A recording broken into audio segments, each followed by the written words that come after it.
Hello guys, let me tell you a little about the background for this video. Recently I got a message from one of the FMG aspirants asking me can I pass the FMG exam with respect to the upcoming FMG exam. So before answering him I asked him just one simple question. I asked him, have you been preparing for the past few months and do you think your preparation is decent enough? He said yes. Then I said, yes, of course you can pass. But why do you have this doubt? He said, oh, so many of my seniors have failed. I hear failure stories every now and then. So then I asked him, do you know anyone who has passed? He said, yes, I know a few people who have passed. So that brings us to the title of this video. So let us look at why many people don't pass, but few people do pass. And these people who pass are not really toppers, or geniuses. They are just like you and me, but they manage to pass it. And if you're seeing me here for the first time, I'm Dr. Ram Gopal, a full-time ophthalmologist and author of Sure Success Magic, the lifesaver book for FMG, INI-CET and NEET PG exams. तो इस video का purpose क्या है basically बहुत simple है it is to help you to develop what I call as a 150 plus mindset और a passing mindset and to overcome any self doubt whatsoever. So why don't many people pass the exam or what is preventing them from passing the exam? I have listed out some of the common 5 reasons over here, starting from getting settled into your college abroad, listening to stories of poor pass percentage year by year, the stigma associated with FMG aspirants, and too much of information overload, giving too many people giving too much advice these days, and of course the increasing level of difficulty of the exam. Let us look at these one by one. So you have got your seat in the desired foreign medical college. You moved out of your home.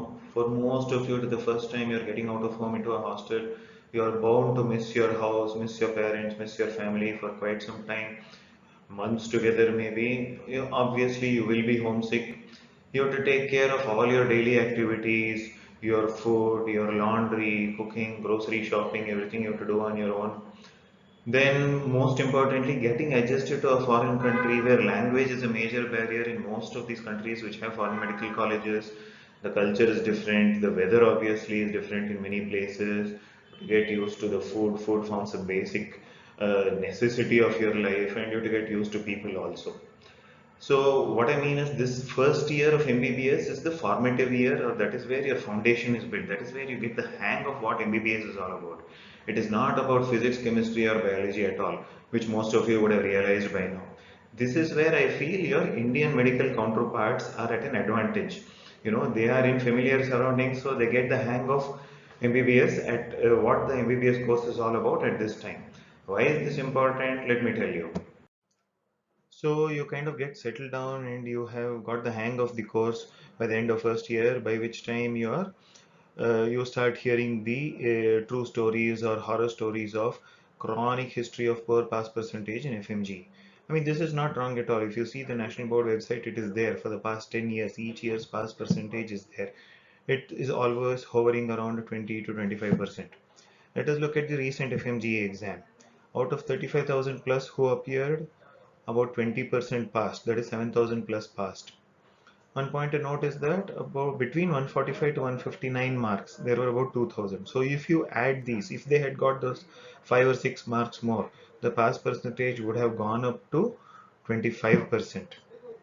So this creates a kind of pseudo or false belief around the FMG exam that it cannot be passed. I want to draw your attention to this 7,000 plus students who actually passed the exam. Definitely not one, not two, 7,000 people have passed. So it is something which is definitely doable. Okay, don't build up an aura around the exam assuming that it cannot be passed. The stigma which is attached to FMG aspirants also is quite damaging at times. Media comes up with a report saying 80% fail, or 75% fail in the license test, and kind of makes everyone take notice of this. And to top it all, your own counterparts in India, your peers, the MBBS students here sometimes troll the FMG students saying, almost making it feel like as if they are good for nothing. So this is something which is again not needed, I feel. Advice is good, advice from seniors or advice from people who have passed, advice from your faculty. But when it becomes too much, information overload, what we call. Every candidate who passes FMG is a YouTuber these days. See, don't get me wrong, their intentions are very good, but then each person puts up his own strategy, his strategy, topper strategy, online coaching gives you a strategy, offline coaching gives you a strategy, and there are the influencers who give you their own strategy. So this creates a good amount of confusion over here. And we know when it comes to any of these exams preparation, there is no like one size fits all. It is not free size. You may be comfortable going to an offline coaching center. Someone else may be comfortable sitting in front of the monitor or in front of the iPad for hours together. Someone may be doing a hybrid model combination of these two. So it can vary, and sometimes too much information can create confusion. One of the most important aspects which is still keeping students at the below 150 level is the increasing level of difficulty of the exam. See, the FMG we know is a screening test. What do we mean by screening test? It is like a qualification exam. Either you pass or you fail. If you get 150, you pass. If you get 200, you pass. If you get 250, also you pass. No one is trying to give you ranks over here. Okay, that is different. It is what we call as stratification exam, trying to give first rank, second rank, third rank. So in a screening exam, now I totally agree when they say, questions have to be more clinically oriented. We want to see how much clinical thinking capability the FMG students have. Agreed, no doubts. Or you're trying to put in more images and say how are they able to recognize these images. Yes, go ahead, no doubt. So that is why the pattern of the exam has changed from more one-liners to more clinical questions or conceptual questions now. But if you are trying to put in more and more difficult questions, if you are trying to give a laparoscopic cholecystectomy image and ask what is this structure, or you're giving an incisional hernia question or an image and asking is it an inlay mesh, is it a sublay mesh, or is it an onlay mesh? These are actual questions from the recent surgery FMG exam. Okay, I'm not making up these questions. Now, these kind of questions are actually not necessary for FMG. Yeah, give clinical questions, agreed. Give images, agreed. Still, the FMGA students will study, they'll study hard and will be able to overcome. But don't try to make it more and more and more difficult.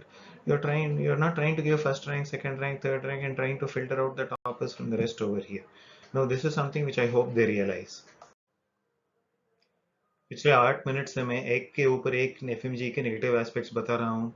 Now, if you're wondering why I'm ranting about this, it is basically because you guys should be aware why many people don't pass. This is the baggage they carry. This is not your bag. This is not the bag where you carry your laptop or your iPad. It is not your lady's handbag. These things anyway they don't allow into your exam hall. But a lot of people carry this baggage, on their backs, the unseen baggage, what we call, and go into the exam hall. I want you to go into the exam hall totally free of baggage. Just go out there and give your best shot. Let us look at how you can actually do it and how you can clear the exam. So, coming to the mudde ki baat, the point at hand. How do few people pass? We know definitely few people pass. More importantly, how can you pass? See, I told you to leave all your baggage behind, but what do you carry forward? That is your mindset. So you have to develop what I call as the 150 plus mindset. It is possible for each and every one of you to develop this mindset. So what I want you guys to realize is that this is not a problem which only you are facing. It is not that you are attempting this for the first time. No one in the history of mankind has attempted it. No, it is not like that. तुम्हारे पहले हजारों लोगों ने किया है ये. Hundreds and thousands of people have come out successfully. Going forward, hundreds and thousands of people will also do it. If you take the recent example which I gave you, July FMG, 7,233 people actually passed the exam. They have got on with their lives. So it is definitely possible for you. One of the major advantages of the FMG exam is that there is no negative marking. This should give you a major advantage. You don't have to be scared anymore that a wrong answer can actually pull your score down. So not at all. If you have the basic preparation and if you feel confident about an answer, just go ahead and answer it. So that is something which will always work in your favor. So no negative marking actually means no fear, and that is a very positive aspect of the exam. If you look at it in its truest sense, FMGA exam is not at all a competitive exam. There is no one competing with you. If you look at your left, if you look to your right, you are running this 100-meter sprint alone.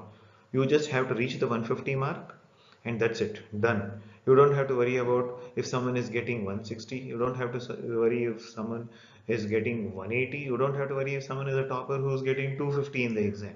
Not at all. You just have to cross 150. Like I've told in my earlier videos, 150 should not be your aim. Your aim should be to get maybe 250. You will end up at 150 there. But what I'm saying is, you are just competing with yourself and not at all with others. I want you to recall any of the exams starting from your LKG to your 12th standard or intermediate or second PUC, whatever you called it. With that, did you go in with an attitude saying, if not this time, maybe next time? No. Did you go in with your MBBS exam with the attitude saying, if not this time, maybe next time? Then why do you want to go into the FMG exam thinking, if not this time, maybe next time? Yeah, I know and you know that there's going to be an exam after 6 months and another exam 6 months after that. But why do you want to go in with what we call as this defeatist attitude? Before you go into the war, you have decided, yes, I'm defeated. No, go in with the attitude that yes, I am going to pass this exam and get on with the next stage of my life. See, I'm not saying, don't study anything and go in with a positive attitude. No, that I already said is foolish. How to study, what to study, there are enough number of your seniors, enough number of your mentors already telling you. Yeah, even I will make from my side videos in these kind of videos where, I will not touch upon each subject or each point. Rather, I will give you the right direction. In fact, my book, Sure Success Magic, also is to help PG aspirants in the right direction, to help FMG aspirants in the right direction, to make life a little bit more easier for them. All my videos are in this right direction, are to help you in the right direction. So I hope this video has to some extent helped you to develop the 150 plus mindset and get rid of your baggage. So if you guys like the video, share it with your friends and hope it helps you in the right direction again. All the best guys, study well.